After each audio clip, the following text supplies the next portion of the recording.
World Government Plan known as Agenda 21. Start our second session this afternoon. You heard this morning about all the plans to transform your communities and rob your property and rip your whole communities apart in the name of sustainable development and smart growth. The question has been asked many times how the people who are perpetrating these things expect to do this and make it last when you have a nation of people who were raised and educated on individual rights and the Constitution and so forth. And the answer to that is that you steal a generation of children and you indoctrinate them so that they accept these ideas and they become global citizens in the coming global village. And that's exactly what we're going to talk about here this afternoon. Michael Chapman is an educational researcher and an author. He is also a member of the board of the Maple River Education Coalition and founder of the American Heritage Research. Through research and study, the Maple River Coalition is finding a direct link between the restructuring of our schools through federal programs like Goals 2000 and School to Work, and the restructuring of our communities through sustainable development. Michael Chapman and his group have discovered that today, as revealed in the National Curriculum Standards, education is no longer about preparing our children to maintain true liberty in a sovereign America. Instead, it is about indoctrinating our children to accept citizenship in a future global village. Today, Michael Chapman comes to us from Minnesota to reveal how the so-called standards movement masks the true agenda to a radically transformed America. Please welcome Michael Chapman. Thanks, Tom. Thank you all for sitting in this long. It's been a long day, and you've heard some great speakers. I couldn't help but sitting back in the back of the room listening to Michael Shaw and Michael Kaufman in Minnesota. And for Michael Shaw's benefit, of course, that's the Midwest version of the left coast. But realistically, Minnesota was the very first state in the nation, in fact, the only state in the nation to sign the Declaration of World Citizenship back in 1971. Now, this was the same year that the EPA was instituted. Propaganda meant to transform this nation. Lincoln once said the philosophy of the schoolroom in one generation will become the philosophy of government in the next. We are reaping the consequences of having turned a generation of children over to this new system. It's not too surprising then that UNESCO, in their September 2003 conference on education for a sustainable future, came out and declared 2005 to 2015 the decade of education for sustainable development.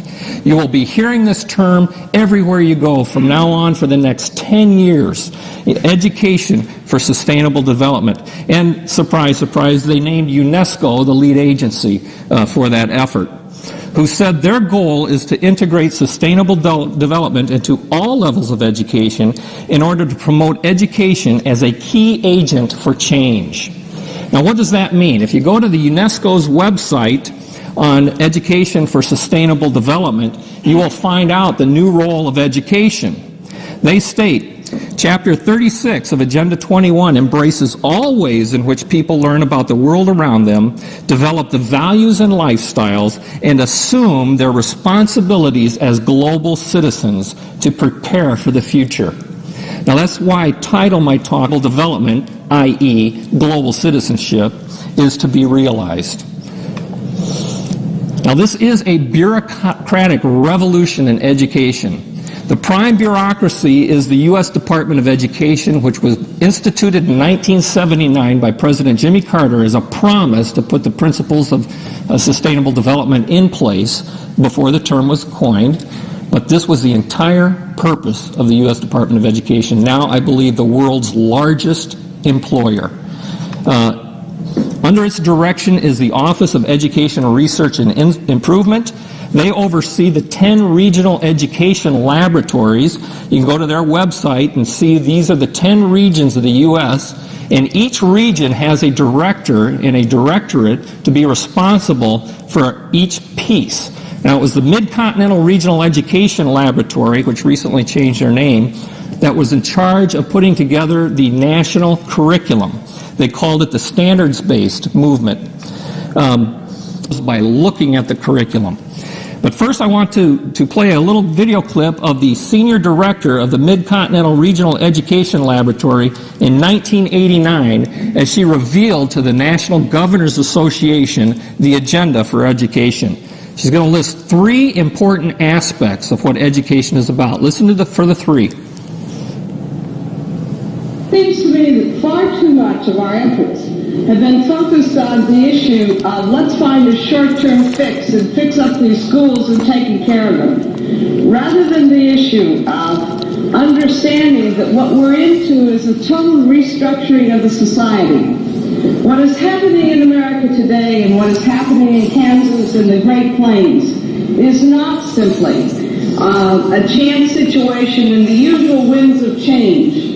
What it amounts to is a total transformation of our society. And the issue for most children and the issues for the society is that what has changed in education today is that we no longer see the teaching of facts and information as the primary outcome of education. During the past 10 years, we've been going through a reform movement. And that reform movement began with the governors of the nation, and basically what their concern was that they began to understand the very close relationship between economic development and human capital.